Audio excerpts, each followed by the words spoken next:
பாடத்தை கற்றுக்கொண்டோம். காரணம், அந்தி கிறிஸ்துவினுடைய வருகை இந்த உலகத்திலே காணப்பட போகிறது. அந்த வருகை கிட்டத்தட்ட 7 ஆண்டுகள் இந்த உலகத்திலே நடக்கும்படியாக இருக்கிறது.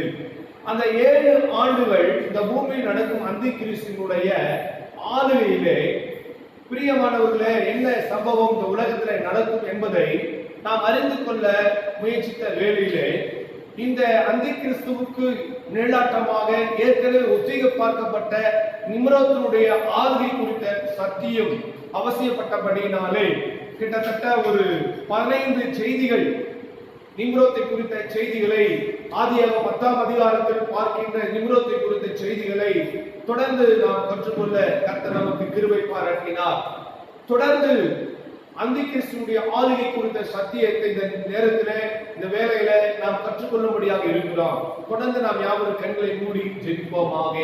கிருபையும் இரக்கமும் நிறைந்த எங்கள் அன்பின் பரிசுத்த பிதாவே, இந்த அருமையான மாலை வேலைக்காய் உமக்கு ஸ்தோத்திரம். இந்த அருமையான வேளையிலே நாங்கள் தியானிக்க போகிற வேத பாட வகுப்பை நீர் எங்களுக்கு ஆசீர்வதித்து தாரும். நேரலையில நாங்கள் வீடுகளில் இருந்து ஆண்டவரே இந்த சத்தியத்தை கேட்கிற பிள்ளைகள் தெளிவாய் சத்தியத்தை அறிந்து கொள்ள கர்த்தர் கிருபை பாராட்டும்.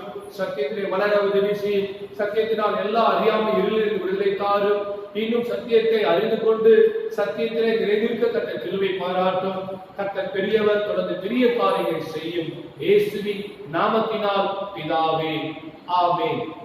பிரியமானவர்களே, ஆண்டவராக இயேசு கிறிஸ்து பரலோகமாகிய பிதா இருக்கிற இடத்திலிருந்து சிங்காசனத்தை விட்டு அவர் எழுந்து புறப்பட்டு மத்திய ஆகாயத்திலே அவர் வெளிப்பட போகிறார்.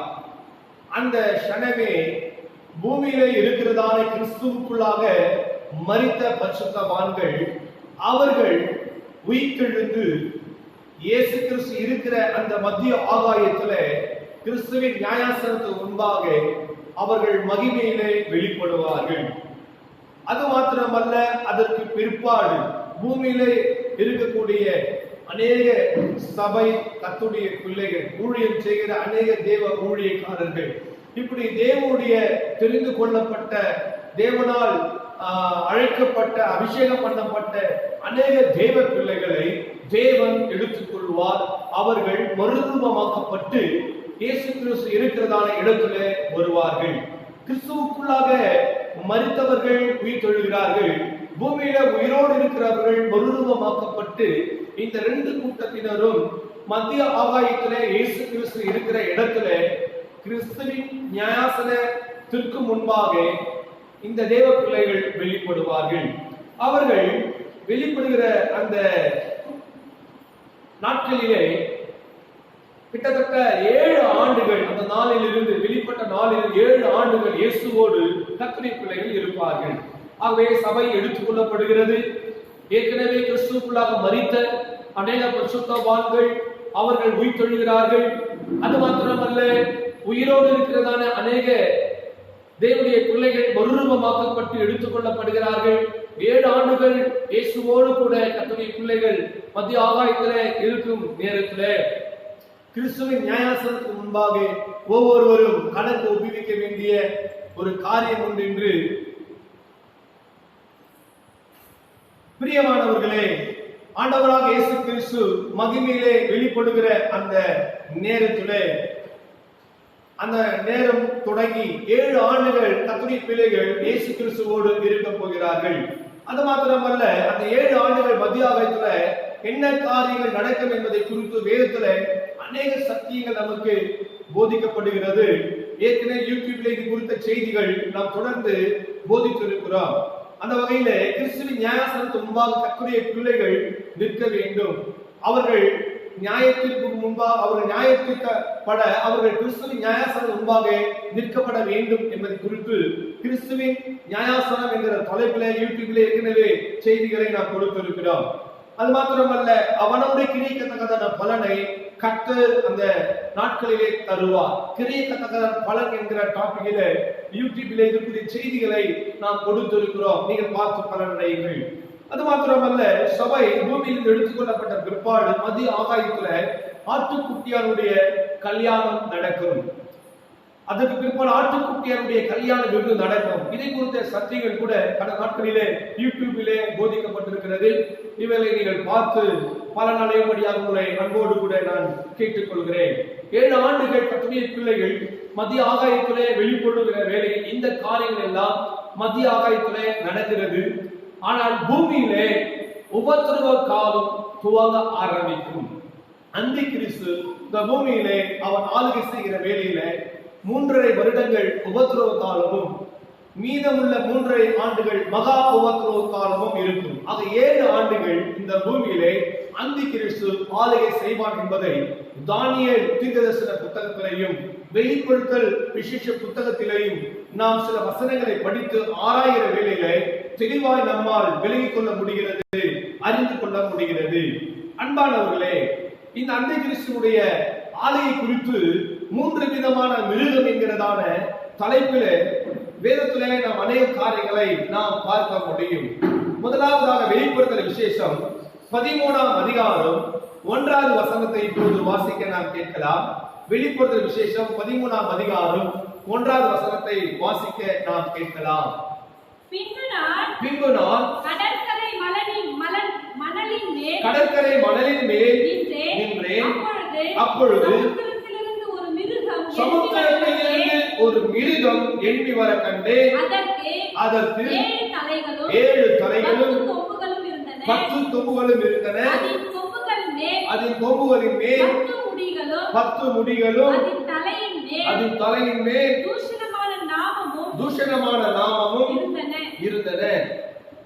அன்பானவர்களே, இந்த இடத்துல ஒரு மிருகத்தை குறித்து நாம் வேதத்திலே பார்க்க முடிகிறது அல்லவா? இந்த மிருகம் எங்கே இருந்து ஏறி வருகிறது? சமுத்திரத்தில் இருந்து ஏறி வருகிற மிருகம். இந்த மிருகம், முதலாவது மிருகம் சமுத்திரத்தில் இருந்து ஏறி வருகிற மிருகம் என்று சொல்லுகிற வேளையில, சமுத்திரம் என்பது ஆவிக்குரிய ரீதியிலே, ஆவிக்குரிய கருத்தின்படியாக மக்கள் மத்தியில இருந்து எழும்பி வரக்கூடிய ஒரு அரசனை குறித்து இங்கே நாம் பார்க்கிறோம். இந்த அந்தி கிறிஸ்து அவருடைய ஆளுகை 3 விதங்களில் இருக்கும். அதிலே முதலாவது காரியம், பிரியமானவர்களே, அரசியல் சாம்ராஜ்யம். இந்த அரசியல் சாம்ராஜ்யத்தை குறித்து தான் வெளிப்படுத்தல் 13:1 சமுத்திரத்திலிருந்து ஏறி வருகிற மிருகம் என்ற ஒரு காரியத்தை நாம் பார்க்கிறோம். அடுத்து இன்னொரு மிருகத்தை குறித்து வேதத்திலே நமக்கு சொல்லப்பட்டிருக்கிறது. இதே வெளிப்படுத்தல் விசேஷம் 13ஆம் அதிகாரம் 11வது வசனத்தை வாசிக்கிற வேளையிலே, பின்பு வேறொரு மிருகம் பூமியிலிருந்து எழும்ப கண்டேன். அது ஒரு ஆட்டுக்குட்டிக்கு ஒப்பாக 2 கொம்புகளை உடையதாக இருந்தது. வலு சர்ப்பத்தை போல பேசினது. இங்கே நாம் பார்க்கிற 2வது மிருகம் பூமியிலிருந்து எழுப்பி வருகிற மிருகம். ஏற்கனவே வெளிப்படுத்தல் 13:1 நாம் பார்க்கிற மிருகம் சமுத்திரத்திலிருந்து ஏறி வருகிற மிருகம். இரண்டாவதாக ஒரு மிருகத்தை குறித்து நாம் வெளிப்படுத்தல் 13:11 பார்க்கிறோம் அல்லவா? பூமியில் இருந்து ஏறி வருகிற மிருகம் என்று. இந்த மிருகம் என்பது அந்தி கிறிஸ்துவினுடைய இன்னொரு பகுதியை காட்டுகிறது. முதலாவது பகுதி அந்தி கிறிஸ்துவினுடைய அரசியல் சாம்ராஜ்யம். இரண்டாவது அந்தி கிறிஸ்துவினுடைய பொருளாதார சாம்ராஜ்யம். இந்த 2வது மிருகம் அந்தி கிறிஸ்துவினுடைய பொருளாதார சாம்ராஜ்யத்தை காட்டுகிறது. தொடர்ந்து வெளிப்படுத்தல் விசேஷம் 17ஆம் அதிகாரம் 8வது வசனத்தை வாசிக்கிற வேளையிலே அங்கு இன்னொரு மிருகத்தை குறித்து நாம் பார்க்கிறோம். வெளிப்படுத்தல் விசேஷம் 17ஆம் அதிகாரம் 8வது வசனத்துல 3வது ஒரு மிருகம் அங்கே சொல்லப்படுகிறது.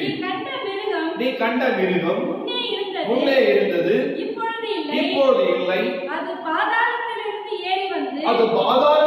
ஏறி வந்து நாசமடைய போகிறது. உலக தோற்றம் முதல் ஜீவ புஸ்தகத்தில் பேர் எழுதப்பட்டிராத பூமியின் குடிகள் இருந்ததும் இராமற் போனதும் இனி இருப்பதுமாய் இருக்கிற மிருகத்தை பார்த்து ஆச்சரியப்படுவார்கள். எனக்கு அன்பானவர்களே, இங்கே ஒரு மிருகத்தை குறித்து நாம் பார்க்கிறோம் அல்லவா? இது ஏற்கனவே பூமியில இருந்த மிருகம், இப்பொழுது அது இல்லை. அந்த மிருகம் மறுபடியும் அந்தி கிறிஸ்து நாட்களிலே பாதாளத்திலிருந்து ஏறி வரப்போகிறது. பாதாளத்திலிருந்து ஏறி வருகிற மிருகம். மீண்டும் நான் சொல்லுகிறேன், 3 விதமான மிருகத்தை குறித்து இதுவரை நாம் பார்த்து வருகிறோம். முதலாவது மிருகம் என்ன? வெளிப்படுத்தல் 13ஆம் அதிகாரம் 1வது வசனத்துல சமுத்திரத்திலிருந்து ஏறி வருகிற மிருகம். இந்த மிருகம் அந்தி கிறிஸ்துனுடைய அரசியல் சாம்ராஜ்யத்தை காட்டுகிறது. அடுத்து வெளிப்படுத்தல் விசேஷம் 13ஆம் அதிகாரம் 11வது வசனத்துல பூமியிலிருந்து ஏறி வருகிற ஒரு 2வது மிருகத்தை குறித்து பார்க்கிறோமே.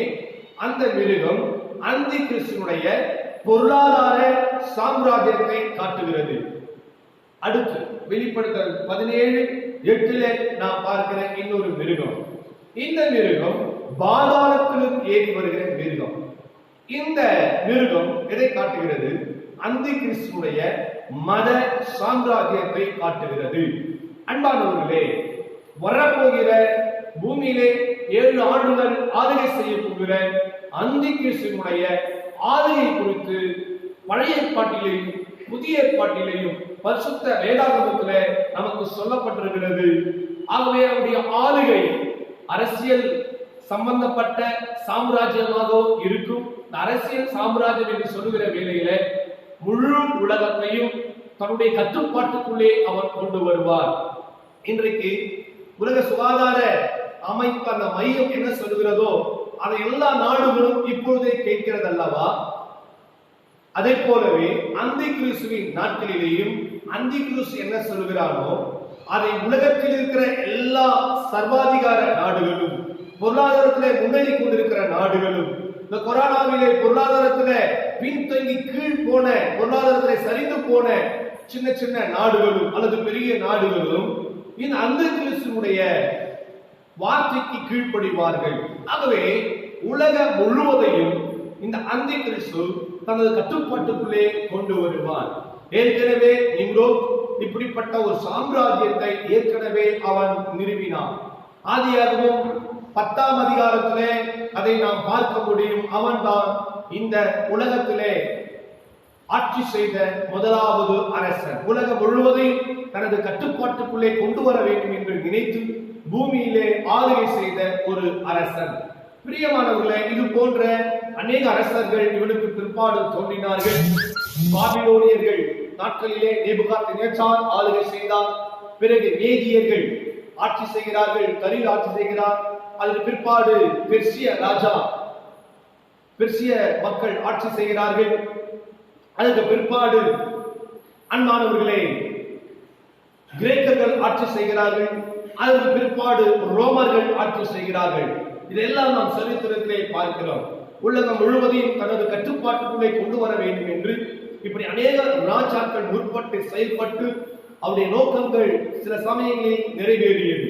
அதே போலவே அந்தி கிறிஸ்து நாட்களிலே கிட்டத்தட்ட 99% அல்ல 100% எல்லா நாடுகளும் அந்தி கிறிஸ்துவின் ஆளுகையின் கீழ் வரும். அப்பொழுது அவன் பேரரசனாக இருந்து அநேக நாடுகளில் இருக்கக்கூடிய தேசத்துக்கு தலைவர்களை அல்லது தேசாதிபதிகளை அல்லது மக்களாட்சியோ அல்லது மன்னராட்சியோ அல்லது அவன் நியமிக்கின்ற அந்த ஆட்சிகள் இந்த உலகத்தில் நடக்கும் என்று சொன்னால் எல்லாருமே அவனுக்கு கீழே இருந்து செயல்படுவார்கள். ஆகவே இவன் தான் தலைமைத்துவத்தில் இருந்து பூமி முழுவதையும் ஆளுகை செய்வான் என்று வேதத்திலே நமக்கு சொல்லப்பட்டிருக்கிறது.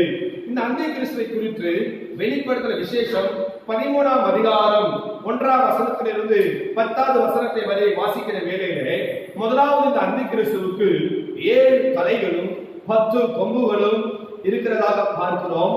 10 கொம்புகளின் மேல் 10 முடிகள் இருக்கிறதாக வேதம் சொல்லுகிறது.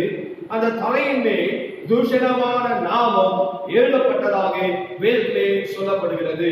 எனக்கு அன்பானவர்களே, 1வது வசனத்தை போது வாசிக்க நாம் கேட்கலாம். அதின் தலையில் ஒன்று. பின்பு நான் கடற்கரை மணலின் மேல் நின்றேன். அப்பொழுது சமுத்திரத்தில் ஒரு மிருகம் எழும்பி வர கண்டேன்.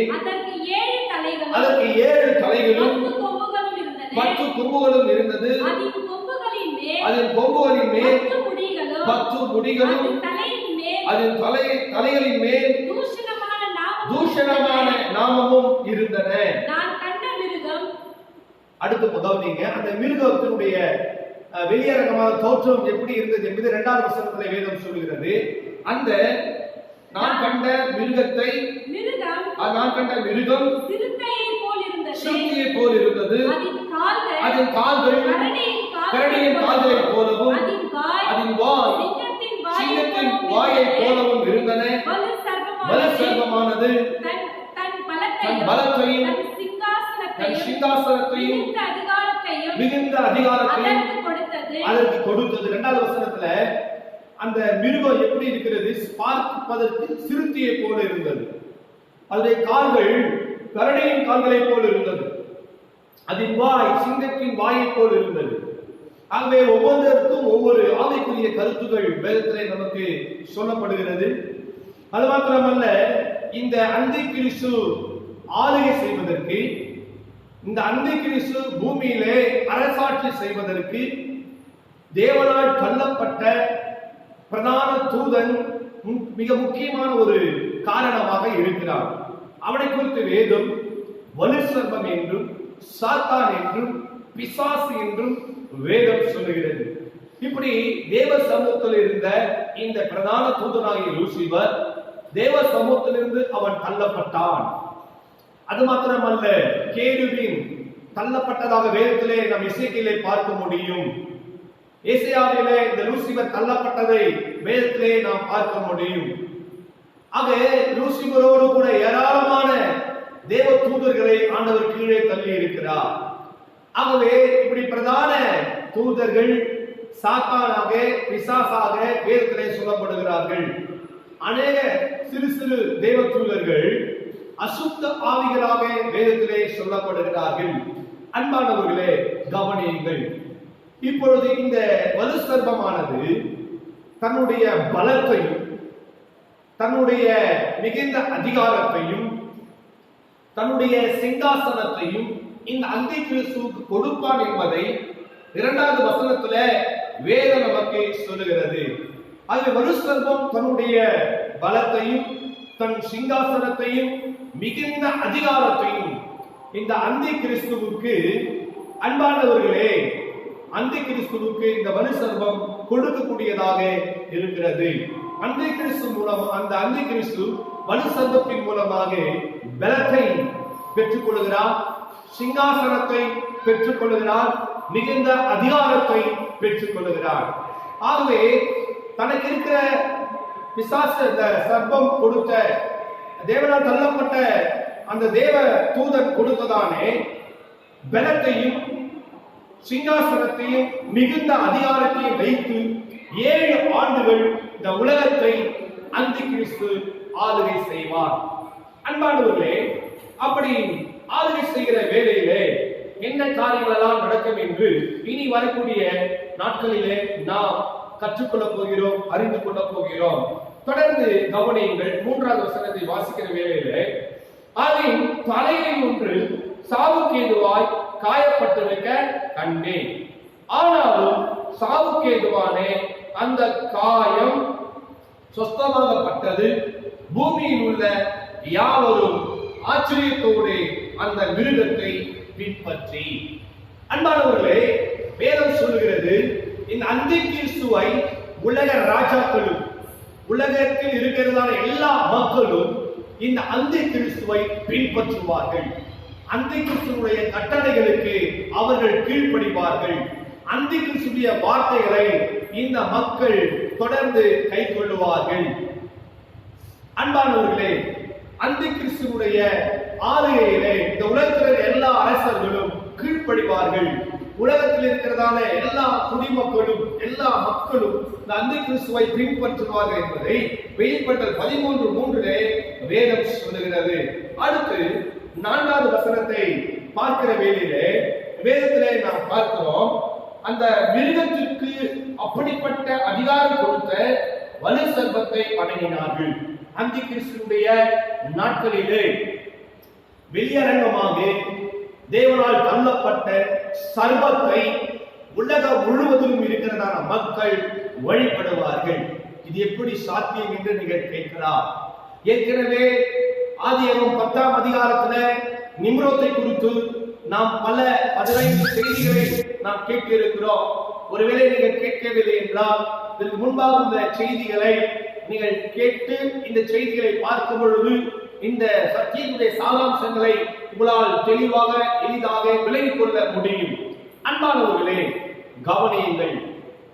இந்த அந்தி கிறிஸ்து நாட்களிலே ஏற்கனவே தேவனால் தள்ளப்பட்ட வலு சர்ப்பத்தை, அதாவது ஏற்கனவே தேவனால் தள்ளப்பட்ட லூசிபராக பிரதான தூதனை ஜனங்கள் எல்லாரும் வழிபடுவார்கள்.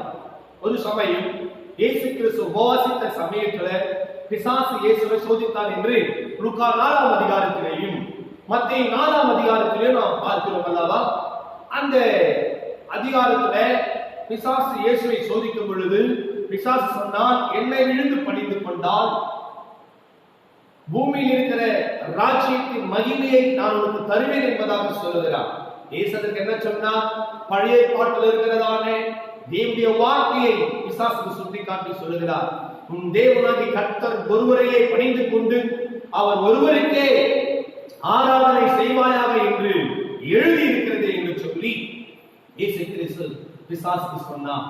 ஆனால் அந்த கிறிஸ்து நாட்களில் என்ன நடக்கும்?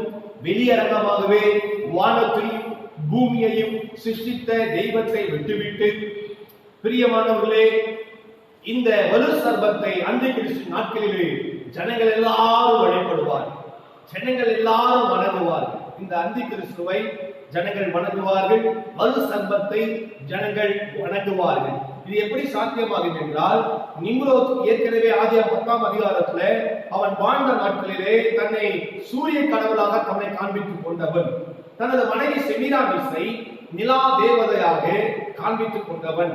ஆதியாகமம் 11ஆம் அதிகாரத்தை நீங்கள் வாசிக்கிற வேளையில அங்கே அறிந்து கொள்ளக்கூடிய மொழி குழப்பம் ஏற்படுகிறது. ஏனென்றால் நிம்ரோத் பாபேல் கோபுரத்தை கட்டி கொண்டிருக்கிற வேளையிலே அவருடைய ஆட்சியை குறித்து சரித்திரத்திலே நாம் பார்க்க முடியும். கில்காமேஷ் இந்த ராஜா இந்த உலகத்திலே 126 ஆண்டுகள் ஆளுகை செய்ததாக சொல்லப்படுகிறது. இவனுக்கு பிற்பாடு சாதன் என்று சொல்லக்கூடிய மற்றொரு அரசன் பாபிலோனை ஆட்சி செய்ததாக ஹிஸ்டாரிக்கல்ல நாம் பார்க்க முடியும். ஆக இந்த நிம்ரோத் தன்னை சூரிய கடவுளாக, தன் மனைவியை நிலா தேவதையாக இந்த உலகத்துக்கு அறிமுகப்படுத்தியவன். ஆதியாகமம் 11ஆம் அதிகாரத்திலே மொழி குழப்பத்துக்கு பிற்பாடு உலகத்தில் எல்லா இடங்களிலும் சிதறி போன நாகரிக மக்கள் நதி ஓரங்களிலே விவசாயம் செய்து பிழைக்கும்படியாக, கால்நடைகளை வைத்து பிழைக்கும்படியாக பல இடங்களிலே கடந்து போன மக்கள் என்ன செய்தார்கள்? இந்த சூரியனை சந்திரனை வழிபட ஆரம்பித்தார்கள். இந்த உலகத்திலே அந்த வழிபாடு இருக்கிறது, எல்லா மதங்களுக்குள்ளே இருக்கிறது என்பதை கடந்த நாட்களிலே உங்களுக்கு நான் காண்பித்திருக்கிறேன். ஆக அந்த செய்திகளை நீங்கள் ஊர்ந்து கவனியுங்கள். ஆகவே அந்த செய்திகளை நீங்கள் பார்க்கிற வேளையிலே இந்த உலகத்தில் எல்லா மதங்களுக்குள்ளும் சூரிய சந்திர வழிபாடு இருப்பதை அறிந்து கொள்ள முடியும். ஏன் இந்த நாட்களில் அதை சொல்கிறேன் என்று சொன்னால், இதை போலவே அந்த கிறிஸ்துவின் நாட்களிலே பூமியில் இருக்கிற எல்லா மக்களும் தள்ளப்பட்ட வலு சர்ப்பத்தை ஜனங்கள் வழிபடுவார்கள். அன்றைக்கு இயேசு வணங்கவில்லை பிசாசை, ஆனால் பிசாசை ஜனங்கள் அந்த கிறிஸ்து நாட்களிலே வழிபடுவார்கள். தள்ளப்பட்ட பிரதான தூதராக லூசிபரை வழிபடுவார்கள். தள்ளப்பட்ட அந்த வலு சர்ப்பத்தை ஜனங்கள் வழிபடுவார்கள். சாத்தானை வழிபடுவார்கள். பிசாசை வெளியரங்கமாக வழிபடுவார்கள். உயிரோடு இருக்கக்கூடிய இந்த அந்தி கிறிஸ்துவையும் ஜனங்கள் வழிபடுவார்கள். அன்பானவர்களே, ஏனென்றால் நிம்ரோத் ஆதியாகமம் 10ஆம் அதிகாரத்திலே அவன் ஆட்சி செய்து வந்த பொழுது, அவன் உயிரோடு இருக்கும் பொழுதே ஜனங்கள் அவனை வழிபட்டார்கள். அதே போலவே அந்தி கிறிஸ்துவின் நாட்களிலேயும் அவன் உயிரோடு இருக்கும் பொழுதே ஜனங்கள் வழிபடுவார்கள். மேதியர் ஆட்சி செய்து வந்த காலத்திலே நீங்கள் தானியேல் 6ஆம் அதிகாரம் படிப்பேன் என்று சொன்னால், ராஜாவை தவிர வேற யாரையும் பணிந்து கொள்ளக்கூடாது, வழிபடக்கூடாது என்கிற ஒரு பிரமாணம் அந்த பாபிலோன் ஆட்சிக்கு பிற்பாடு மேதியர் ஆட்சி செய்த சமயத்திலே தரியு ராஜா அவர் சுயமாக அதை செய்யவில்லை. தானியேல் கீழே இருக்கிறதான பிரதானிகள் தானியேலை எப்படியாவது குற்றம் சுமத்தி அவனை தண்டிக்க வேண்டும் என்கிற நோக்கத்தினாலே ஒரு சூழ்ச்சியை செய்ய இந்த புதிய சட்டத்தை இவர்கள் ராஜாவுக்கு சொல்லி அந்த சட்டத்தை பிரகடனப்படுத்தும்படியாகவும் அவர்கள் செய்கிறார்கள். அதன்படி அந்த ராஜா தன்னை ஜனங்கள் 30 நாள் வரைக்கும் என்னை தவிர வேற யாரையும் வழிபடக்கூடாது என்று அவன் எழுதி பத்திரத்திலே எழுதி தன்னுடைய உத்தரவாதத்தை பதித்து வைத்ததாக நீங்கள் தானியேல் 6ஆம் அதிகாரத்தை படிக்கிற வேளையிலே அறிந்து கொள்ள முடியும். பத்திரத்திற்கு கையெழுத்து வைக்கப்பட்டது என்று தானியேல் அறிந்த போதும் தானியேல் 6:10 வேதம் சொல்கிறது, அவன் முன்பு செய்கிற வழக்கத்தின்படியே அவன் எருசலேமுக்கு நேராக முழங்கால் படியிட்டு இரவும் பகலும் அன்பானவர்களை கிட்டத்தட்ட ஒரு நாளைக்கு 3 வேளை தேவனை துதித்தான், தேவனை அவன் ஜெபம் பண்ணினான். ராஜாவை தானியேல் வெளிப்படவில்லை. ஆனால் அந்தி கிறிஸ்துவின் நாட்களிலே என்ன நடக்கும்? ஜனங்கள் அனைவரும் அந்தி கிறிஸ்துவை வழிபடும்படியான ஒரு சட்டமானது கொண்டு வரப்படும். எனக்கு அன்பான தேவனுடைய பிள்ளைகளே, நீங்கள் அறிந்து கொள்ளுங்கள். இப்பொழுதே இந்த உலகத்துல சில பூஜாரிகள் தேசத்தை ஆளுகை செய்வார் என்றால், சில மத தலைவர்கள் ஆளுகை செய்வார் என்று சொன்னால் அவர்களையே விழுந்து வணங்குகிற காலம் என்று நீங்கள் அறிந்திருக்கிறீர்கள். இன்னும் சொல்ல போனால் எத்தனையோ மக்கள் சாதாரண மனிதனை ஆட்சி செய்யும் பொழுது அவர்கள் பாதத்திலே காலிலே போய் விழுந்து போன ஏராளமான அரசியல் தொண்டர்களை நீங்கள் பார்த்திருக்கும் போது, ஆகவே அந்தி கிறிஸ்து நாட்களிலே இப்படி காலிலே விழுகிறதல்ல, வணங்குவது, அந்த அந்தி கிறிஸ்துவை துதிப்பது, அந்தி கிறிஸ்துவை நோக்கி ஜெபிப்பது, வேண்டுதல் செய்வது, பிரார்த்தனைகளை ஏறெடுப்பது, இவைகளெல்லாம் கொண்டு வரப்படும். ஆகவே வருஷத்தை ஜனங்கள் வழிபடுவார்கள், அந்தி கிறிஸ்துவை ஜனங்கள் வழிபடுவார்கள். இதை வெளிப்படுத்தல் 13:4 நாம் வேதத்திலே பார்க்கிறோம். அது மாத்திரமல்ல, 5வது வசனத்தை நீங்கள் வேதத்திலே பார்ப்பீர்கள் என்று சொன்னால், பெருமையானவர்களை பேசக்கூடிய வாய் அந்த அந்தி கிறிஸ்துவுக்கு கொடுக்கப்படுகிறது, அதிகாரம் கொடுக்கப்படுகிறது. தூஷணமானவர்களை பேசுகிறதான வாய் இந்த அந்தி கிறிஸ்துவுக்கு கொடுக்கப்படுகிறது. 42 மாதம் யுத்தம் பண்ண அந்தி கிறிஸ்துவுக்கு அதிகாரம் கொடுக்கப்படுகிறது. வெளிப்படுத்தல் 13:5 நீங்கள் பார்க்க முடியும். அதுவும் அல்லாமல் 42 மாதம் யுத்தம் பண்ண அதற்கு அதிகாரம் கொடுக்கப்பட்டது என்று 5வது வசனத்தின் பிற்பகுதியிலே நாம் பார்க்க முடியும். ஆகவே 42 மாதம் என்பது 3.5 வருடங்கள், 3 வருஷம் 6 மாதம், 3.5 வருடங்கள். இதுதான் 42 மாதம். இந்த 3.5 வருடங்கள் உபத்திரவ காலமாக இருக்கும். இன்னும் இருக்கிறதான 3.5 வருடங்கள் மகா உபத்திரவ காலமாக இருக்கும். அநேக கிறிஸ்தவர்கள் துன்புறுத்தப்படுவார்கள். இப்போது நீங்கள் யோசிக்கலாம், அந்தி கிறிஸ்து நாட்களிலே கிறிஸ்தவர்கள் துன்புறுத்தப்படுகிறார்களா? எப்படி இது சாத்தியம் என்று ஒருவேளை நீங்கள் கேட்கலாம். இயேசு தானே பரலோகத்தில் இருந்து வரப்போகிறார். ஏற்கனவே கிறிஸ்துவுக்குள் மரித்தவர்கள் உயிரோடு அவர் எழுப்ப போகிறார். பூமியில் இருக்கிற அநேக பரிசுத்தவான்கள் மறுரூபமாக்கப்பட்டு மத்தியாவர்கள் எடுத்துக் கொள்ளப்படுவார்கள் என்று நீங்கள் தானே சொன்னீங்க. இப்போ அந்தி கிறிஸ்தவரை துன்பப்படுத்துவான் என்று சொல்லுகிறீர்களே, இது எப்படி என்று ஒருவேளை நீங்கள் கேள்வியை கேட்கலாம். நியாயமான கேள்வி தான்.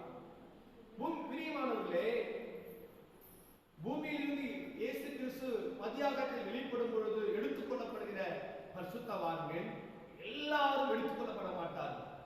சில கிறிஸ்தவர்கள் கைவிடப்படுவார்கள்.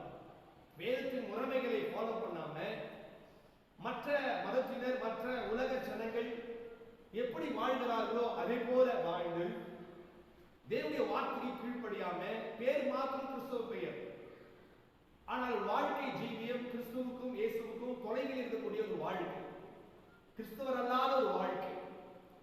இப்படிப்பட்ட வாழ்க்கை வாழ்ந்த அநேக கர்த்தருடைய பிள்ளைகள், ஊழியம் செய்கிற ஊழியக்காரர்கள், சுவிசேஷகர்கள், பிஷப்புகள், பாஸ்டர்கள், இவாஞ்சலிஸ்டுகள், இந்த பிஷப் மேல இருக்கக்கூடிய பெரிய பெரிய பதவியில் இருக்கக்கூடியவர்கள் எல்லாரும் கைவிடப்படுவார்.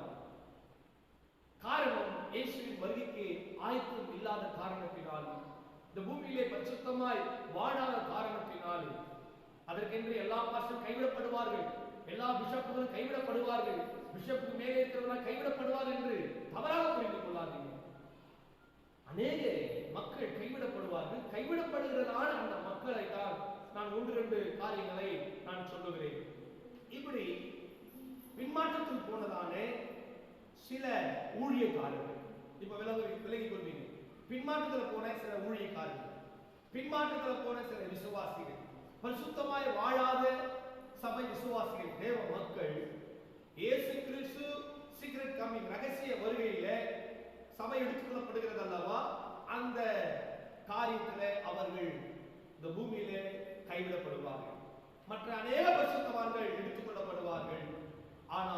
சில பரிசுத்தம் இல்லாத ஆயத்தம் இல்லாத ஜனங்கள், விசுவாசிகள் கைவிடப்படுவார்கள். சபை ஜனங்கள் கைவிடப்படுவார்கள்.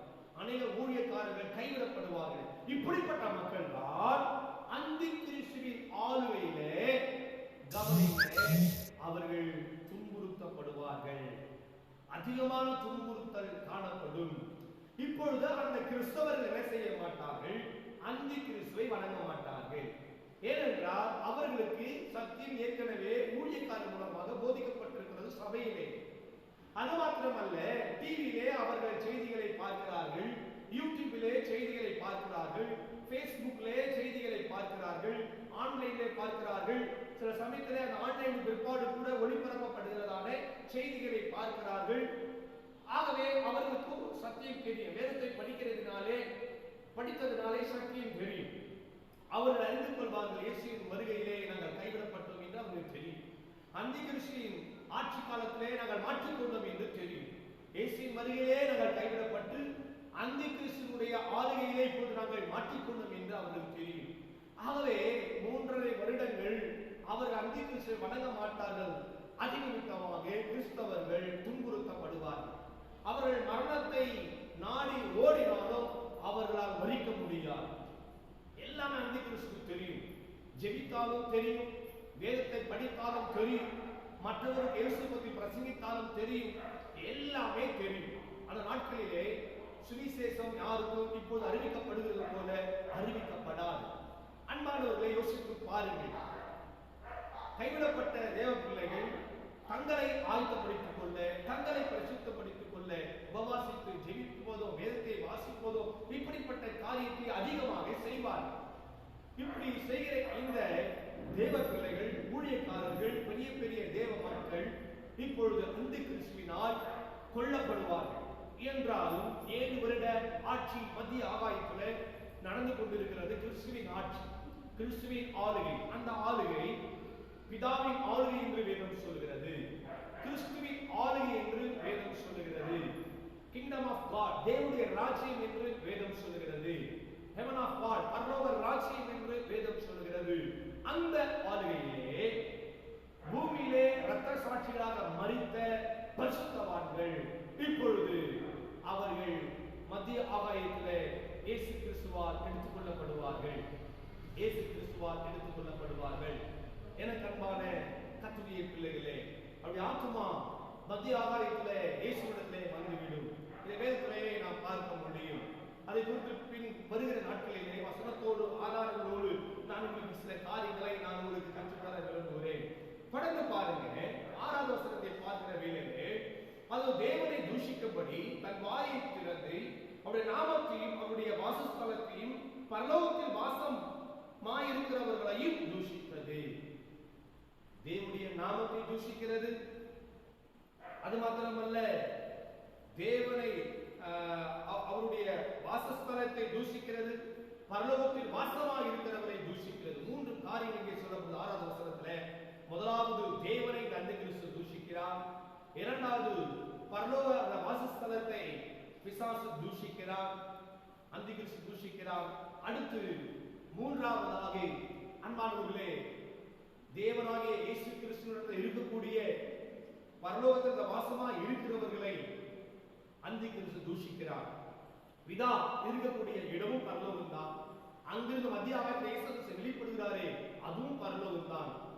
பரலோகம் என்பது நாம் நினைக்கிறது போல இந்த பூமி, சந்திரன், மற்ற கிரகங்கள் என்று நினைக்கிறோமே, அது போன்று என்று நினைக்க கூடாது. அது மிகப்பெரிய ஒரு உலகம். அது அநேக படிகள் உண்டு, அநேக மண்டலங்கள் உண்டு. இவைகள் அனைத்தும் வெவ்வேறு பிரிவுகளை உடையதாக இருக்கிறது. இதிலே தேவதூதர்களுக்கு என்று ஒரு இடம், சேராபீன்களுக்கு என்று ஒரு இடம், கேருபீன்களுக்கு என்று ஒரு இடம், இப்படி அநேக பிரியமானவர்களே ஆத்துமாக்கள் இளைப்பாறக்கூடிய ஒரு இடம் என்று பல இடங்கள் உண்டு.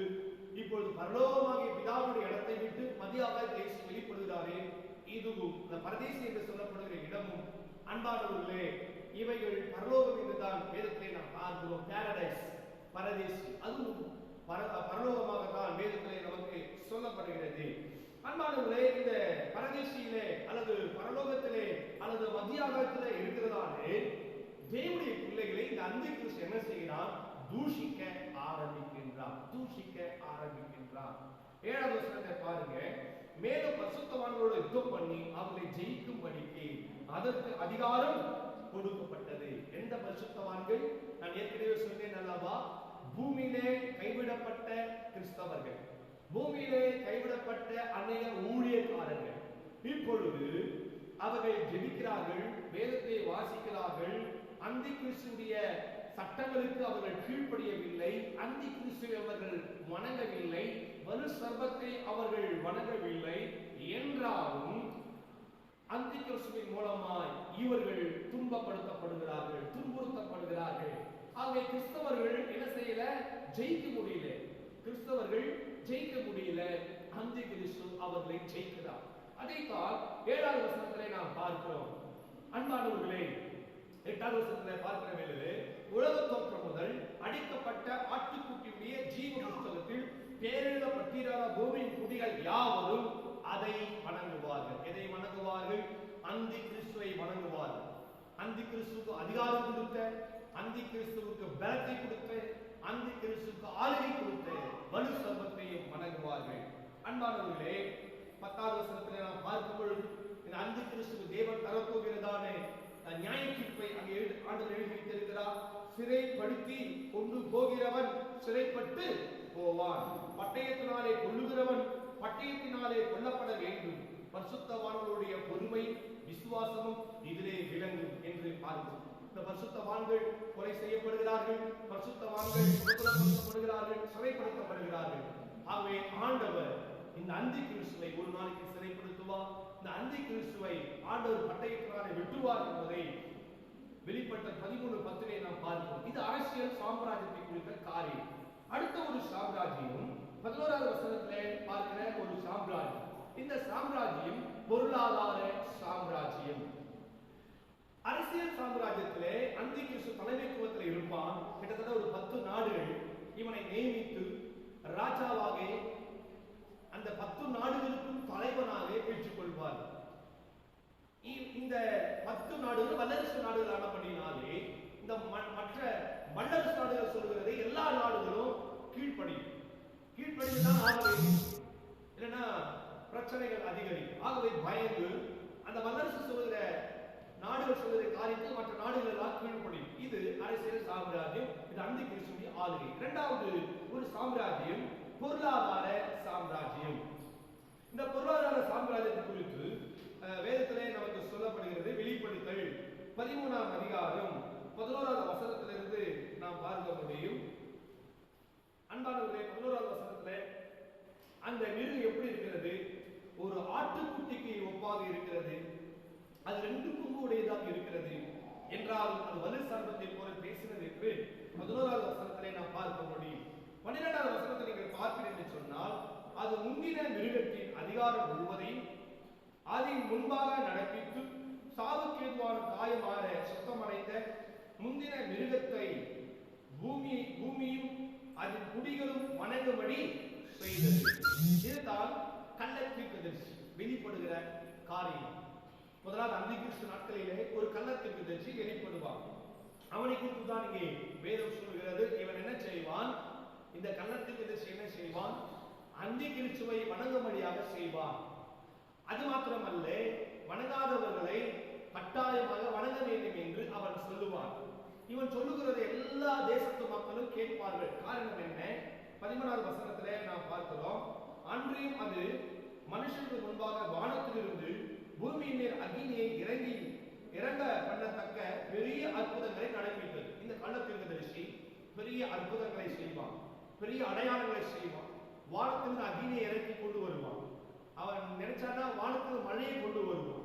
அவங்க ஜனங்கள் எல்லாம் அவன் வார்த்தைக்கு உடனே கீழ்ப்படிவார்கள், செயல்படுவார்கள். 14வது வசனத்திலே நாம் பார்க்கிறோம்.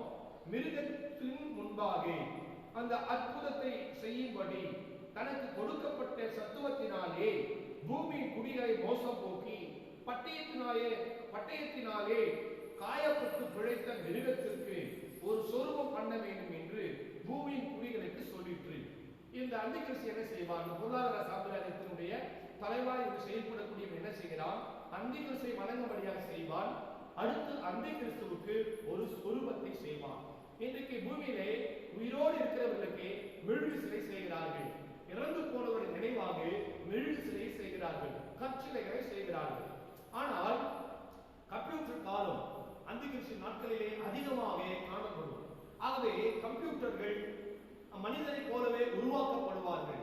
ஆகவே அந்த நாட்களிலே நாம் பார்க்கிற வேளையிலே இப்பொழுதே யுத்தத்துக்கு அநேக கம்ப்யூட்டர்கள் பயன்படுத்தப்படுகிறார்கள். நமக்கு தெரிந்த ஒரு காரியம் தான். ஆகவே என்ன கமாண்ட் அங்கே போடப்பட்டிருக்கிறதோ அந்த கம்ப்யூட்டருக்கு, எங்க சுடுபடியாக கட்டளை கொடுக்கப்பட்டிருக்கிறதோ அந்த காரியத்தை மாத்திரம் செய்கிறது. ஆகவே இதற்கான ட்ரைனிங் எல்லாம் கொடுக்கப்பட்டு வருகிறது என்பதை நாம் அறிந்திருக்கிறோம். அந்திகிறிஸ்து நாட்களிலே பிரியமானவர்களே, அந்திகிறிஸ்துவை போலவே சொர்பம் செய்யப்படும். அந்த சொர்பம் பேசக்கூடியதாக இருக்கும். இப்பொழுது கம்ப்யூட்டர் பேசுகிறது அல்லவா, அது போல பேசக்கூடியதாக இருக்கும், அது செயல்படக்கூடியதாக இருக்கும், நம்மை போலவே அந்த ஆவியுடையதாக இருக்கும். இதை 15ஆம் வசனத்திலே நாம் பார்க்க முடியும். மேலும் மிருகத்தின் சொரூபம் பேசக்கூடியதாகவும் மிருகத்தின் சொரூபத்தை வணங்காத யாவரையும் கொலை செய்யத்தக்கதாகவும் மிருகத்தின் சொரூபத்துக்கு ஆவியை கொடுக்கும்படி அதற்கு சத்துவம் கொடுக்கப்பட்டது. பாருங்க, இப்போ அந்திகிறிஸ்து சொரூபம் அங்கே செய்யப்படுகிறது. ஜனங்கள் எல்லாரும் அந்த சொரூபத்தை வணங்க வேண்டும். அப்படி வணங்கலன்னு சொன்னா அந்த சொரூபமே அந்த மக்களை கொலை செய்யும், வெட்டும், கொலை செய்யும். பிரியமானவர்களே, சுத்திரவாதம் செய்யும். இந்த அதிகாரம் பொருளாதார சாம்ராஜ்யத்தினுடைய தலைவின் மூலமாக கொடுக்கப்படுகிறது. அது மாத்திரமல்ல, இன்னொரு மிக முக்கியமான ஒரு காரியம், அந்த பொருளாதார சாம்ராஜ்யத்துல என்ன நடக்கும் சொன்னா 666 முத்திரை குத்தப்படும். இந்த உலகத்திலேயே 666 முத்திரை இன்றைக்கு சில நாடுகளிலே குத்தப்படுகிறது. ஃபேஷனாக குத்திக் கொள்கிறார்கள். யூடியூப்ல போய் நீங்கள் பார்க்க முடியும். இப்பொழுது சிப்பானது கைகளிலே போட்டுக் கொள்கிறார்கள். சில இடங்களிலே பிரியமானவர்களை கம்ப்யூட்டர் கிட்டே கொண்டு போகிற வேலையிலே அது ஓபன் ஆகிறது, பேங்க் புக் ஓபன் ஆகிறது. ஆகவே கையை கொண்டு கிட்டே போகிற வேலையிலே எல்லாம் அந்த சிப்பு உடலிலே ஏற்றுக்கொள்கிறார்கள். ஏற்றுக்கொண்டு அதை செயல்படுத்தி பல நாடுகளிலே இவைகள் பழக்கப்படுத்தப்பட்டு வருகிறது என்பதை நாம் அறிகிறோம். அந்திகிறிஸ்து நாட்களிலே இது போன்ற சம்பவம் உலகத்தில் எல்லா நாடுகளுக்குள்ளும் கொண்டு வரப்படும். ஆகவே 3 காரியத்தை நாம் தெரிந்து கொள்ள வேண்டும். முதலாவது காரியம் என்ன? 17ஆம் வசனத்திலே அந்த மிருகத்தின் முத்திரையாவது அதன் நாமத்தையாவது அந்த நாமத்தின் லக்கத்தையாவது அறித்துக் கொள்கிறவன் தவிர வேறு ஒருவரும் கொள்ளவும் விற்கவும் கூடாது இருந்தது. ஒரு கடையில போய் பொருளை வாங்கணும்னா இந்த மிருகத்துடைய முத்திரை தேவை. அது மாத்திரமல்ல, இந்த மிருகத்துடைய நாமம் தேவை, இந்த மிருகத்துடைய லக்கம் தேவை. இவைகள் சிப்பு வடிவத்திலே மனுஷனுடைய நெற்றியிலே அல்லது வலது கையிலே இவைகள் பொருத்தப்படும். சிலிக்கான் வடிவில் இப்பொழுது அநேக சிப்புகள் உருவாக்கப்பட்ட அரிசி வடிவிலே உருவாக்கப்பட்டிருக்கிறது. இன்ஜெக்ஷன் மூலமாக அதை ஒரு செகண்ட்ல உள்ளே சொருகிவிடாது. ஒரு செகண்ட் அது 2 செகண்ட்ல உள்ளப்பட்டு வெளியே எடுத்துருவாங்க. ஆகவே குத்துமதான் கொஞ்சம் வலிக்கும், அப்புறமா உடனே வலிக்காது. எல்லா மக்களும் இதை குத்திக் கொள்வார்கள் அந்திகிறிஸ்து நாட்களிலே. ஆனால் கைவிடப்பட்ட கிறிஸ்தவர்கள் இதை ஏற்றுக்கொள்ள மாட்டார்கள். இப்படிப்பட்டவர்கள் பிரியமானவர்களே அந்திகிறிஸ்துவால் கொலை செய்யப்படுவார்கள். அந்த அந்திகிறிஸ்துவின் சொரூபத்தை வணங்காதவர்கள் கொலை செய்யப்படுவார்கள். ஆனால் ஒரு பொருளை விற்க வேண்டும் என்றாலும் வாங்க வேண்டும் என்றாலும் அந்த முத்திரை தான் மிக முக்கியமானதாக எல்லாருக்கும் கொடுக்கப்படும். 16ஆம் வசனத்தை பாருங்க. 16 வாசி கேட்கலாம். 16 அது சிறியோ பெரியோ ஐஸ்வர்யவான்கள் தரித்திரர் சுயாதீனர் அடிமைகள் இவர்கள் யாவரும் தங்கள் வலது கையிலாவது நெற்றியிலாவது ஒரு முத்திரையை பெறவும். நல்லா கவனிங்க, நெற்றியிலாவது வலது கையிலாவது. நெற்றியிலே அந்த சிலிக்கான் வடிவத்தில் செய்யப்படுகிற அரிசி போட்டிருக்கிற சிப்பு, இந்த நெற்றியில தான் அநேக சிறு சிறு நரம்புகள் இருப்பதாக விஞ்ஞானிகள் சொல்கிறார்கள். ஆகவே அந்த சிப்பு செயல்படுவதற்கு பேட்டரியாக செயல்படுவதற்கு பேட்டரி தேவையில்லை. அந்த சிப்புக்கு நெற்றியிலே அதற்குரிய சூடு இருப்பதாக, வலது கையிலே சூடு இருப்பதாக விஞ்ஞானிகள் சொல்கிறார்கள். ஆகவே இவைகள் என்ன செய்யப்படும்? அந்திகிறிஸ்து நாட்களிலே நெற்றியிலும் வலது கையிலும் குத்தப்படும். அப்பொழுதுதான் ஒரு பொருளை என்ன செய்ய முடியும்? வாங்க முடியும், ஒரு பொருளை விற்க முடியும். இப்படிப்பட்ட ஒரு சூழ்நிலைக்குள்ளே பொருளாதார சாம்ராஜ்யத்திற்குள் ஜனங்கள் உள்ளே வருவார்கள். 18ஆவது வசனத்தை பாருங்கள். இதிலே ஞானம் இறங்கும். உள்ளவன் கணக்கு பார்க்க கடவன். அது மனுஷனுடைய லக்கமாக இருக்கிறது. அதனுடைய லக்கம் 666. அதனுடைய லக்கம் 666. வேதம் எவ்வளவு தெளிவாக துல்லியமாக சொல்லி இருக்கிறது. இன்னைக்கு அநேக கட்டுக்கதைகளையும் புராணங்களையும் இதிகாசங்களையும் பிரியமானவர்களை மனிதனுடைய கற்பனைகளையும் இந்த உலகத்திலே புகுத்தி பிரியமானவர்களை இதற்காக பெரிய பெரிய பிரச்சனைகளை கொண்டு வரக்கூடிய இந்த நாட்களிலே பரிசுத்தமான வேத புத்தகம் எவ்வளவு உண்மையான புத்தகம், இதிலே சொல்லப்படுகிற சத்தியங்கள் எவ்வளவு உண்மையானது என்பதை நீங்கள் இதுவரை பார்த்துக் கொண்டு இருக்கிறீர்கள், இனியும் பார்க்க போகிறீர்கள். இந்த புத்தகம் கட்டு புத்தகம் அல்ல, இது உண்மையான ஒரு புத்தகம். ஆகவே தான் இதற்கு பெயர் பரிசுத்த வேதாகம், சத்திய வேதாகம், விவிலியம், ஹோலி பைபிள். வேதத்திலே பிரியமானவர்கள் இதற்கு பல பெயர்கள் இருக்கிறது. ஆகவே இவைகளை நீங்கள் டெய்லி வாசிங்க. இதில் இருக்கிற காரியத்தை நீங்க யோசிங்க. இது உண்மைதானா யோசிங்க. இந்த உலகத்தில் நடக்கும் எல்லா காரியமும் இந்த வேதத்தின் அடிப்படையில் நடந்து வந்திருக்கிறது, இனியும் அது போல நடக்க போகிறது. அன்பானவர்களே, 5 விதமான சாம்ராஜ்யங்களை குறித்து நான் ஏற்கனவே சொல்லி இருக்கிறேன். இந்த சாம்ராஜ்யம் 5 விதமான சாம்ராஜ்யம். நிம்ரோத்தால் உருவாக்கப்பட்ட அந்த பாபிலோன் சாம்ராஜ்யம் பிறகு பாபிலோன் தேசத்து ராஜாவாக நேபுகாத்நேச்சாராலே ஆளுகை செய்யப்படுகிறது. அது பிற்பாடு தரியு ராஜாவாகிய மேதியருடைய ஆட்சியிலே இந்த உலகம் இருந்தது. அது பிற்பாடு பெர்சிய ராஜாவாகிய கோரேஸ் இந்த உலகத்தை அவன் ஆட்சி செய்தார். அதன் பிற்பாடு கிரேக்க சாம்ராஜ்யத்தின் மாமன்னன் த கிரேட் அலெக்சாண்டர் என்று சொல்லுகிறோம் அல்லவா, மகா அலெக்சாண்டர் இந்த உலகத்தை ஆட்சி செய்தார். அநேக நாடுகளை கைப்பற்றி சிறு வயதிலே அவர் ஜூனம் நதிக்கரை வியாதிப்பட்டு பாபிலோனுக்கு போகிற வழியை மறித்தார் என்பதை நீங்க சரித்திரத்திலே படித்திருக்க கூடும், அறிந்திருக்க கூடும். அதற்கு பிற்பாடு ரோமர்கள் இந்த உலகம் முழுவதையும் தனது கட்டுப்பாட்டுக்குள்ளே கொண்டு வந்தார்கள். என்றால் அந்த சாம்ராஜ்யம் அழிந்தது. அந்த சாம்ராஜ்யத்தின் மூலமாக உருவாக்கப்பட்ட மத சாம்ராஜ்யம் அழியவில்லை. இன்றைக்கும் அந்த சாம்ராஜ்யம் உலகத்திலே செயல்பட்டுக் கொண்டிருக்கிறது. இதுதான் காயமடைந்த தலை. ஆகவே அது சொஸ்தமாக்கப்படும், மீண்டும் அந்த சாம்ராஜ்யம் நிலைப்படுத்தப்படும். கவனிங்க, இப்ப என்ன நடக்குன்னு சொன்னா, மூன்றாவது ஒரு மிருகம் ஏறி வருகிறது பாதாளத்திலிருந்து. அதுதான் மத சாம்ராஜ்யம். முதலாவது சாம்ராஜ்யம் என்ன? அரசியல் சாம்ராஜ்யம். இரண்டாவது சாம்ராஜ்யம் என்ன? பொருளாதார சாம்ராஜ்யம். மூன்றாவது சாம்ராஜ்யம் என்ன? மத சாம்ராஜ்யம். வெளிப்படுத்துகிற விசேஷம் 17ஆம் அதிகாரம் 8வது வசனத்தை நான் வாசிக்கிற வேளையில, அன்பானவர்களே, வேதம் இப்படியாக சொல்லுகிறது, நீ கண்ட மிருகம் முன்னே இருந்தது, இப்பொழுது இல்லை. இந்த மிருகத்தை குறித்து அநேக வேத பண்டிதர்கள் அநேக வியாக்கியானங்கள் செய்கிறார்கள்.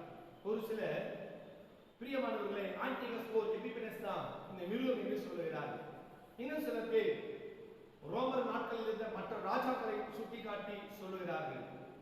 இன்னும் சில பேர் இயேசு கிறிஸ்துவுக்கு பிற்பாடு கிபி 70 நீரோ ஆட்சி செய்து வந்த சமயத்தில் எருசலேம் தேவாலயத்தை அவர் இடித்து தரைமட்டமாக்குகிறார்.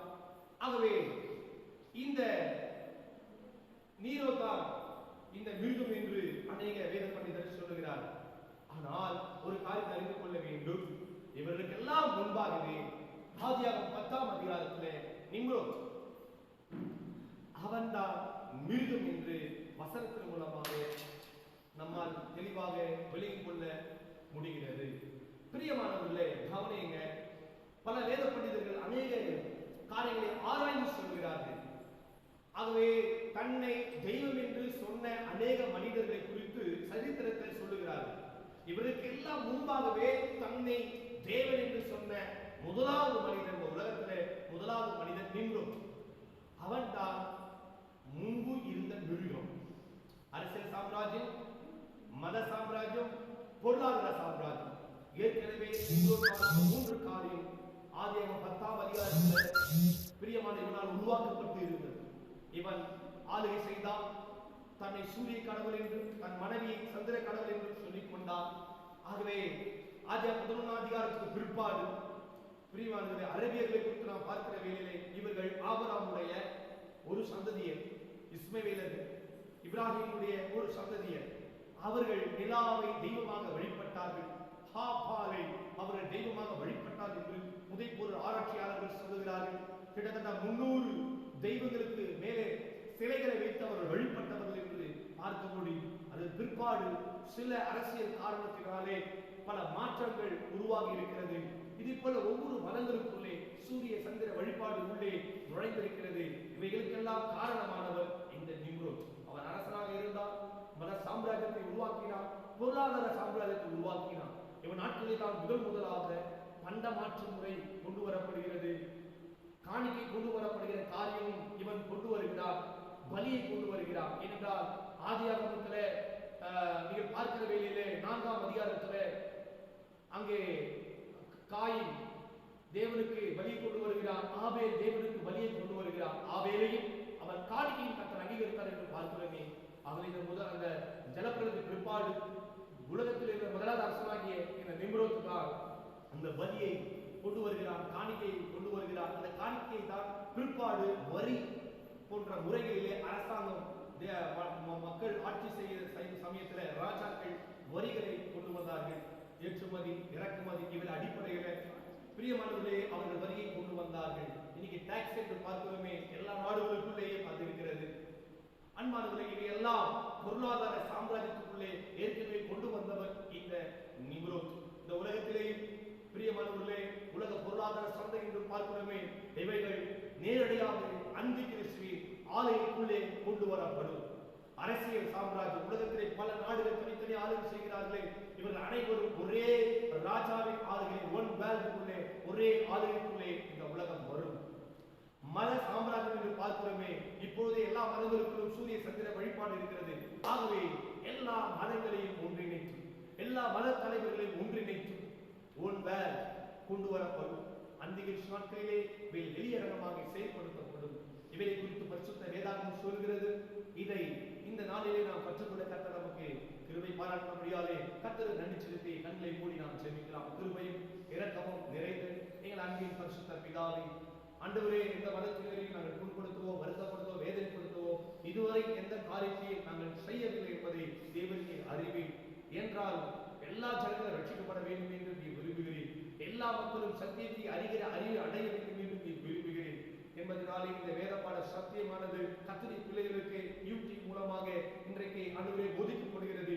இந்த அந்திகிறிஸ்துவின் நாட்களிலே என்ன காரியம் நடக்கும் என்பதை இவர்கள் தெளிவாக அறிந்து கொண்டு ஆண்டவரே வருகைக்கு இவர்கள் ஆயத்தப்பட வேண்டும் என்ற நோக்கத்தினாலே இவர்கள் போதிக்கப்பட்டிருக்கிறது. என்றாலும் கைவிடப்பட்டாலும் அவர்கள் மனந்திருக்கும் பொழுது அந்திகிறிஸ்து நாட்களிலே அவர்கள் பாவ மன்னிப்பு உண்டு என்ற சத்தியத்தையும் இந்த வேதப்பாடத்தின் மூலமாக அவர்கள் போதிக்கப்பட்டிருக்கிறது. ஆகவே இந்த சத்தியத்தை இவர்கள் தொடர்ந்து கைக்குள்ள பரிசுத்தமாய் வாழ, பரிசுத்தமாய் ஜீவிக்க தொடர்ந்து திருவரை தாரும். இயேசுவின் நாமத்தினால் பிதாவே, ஆமென்.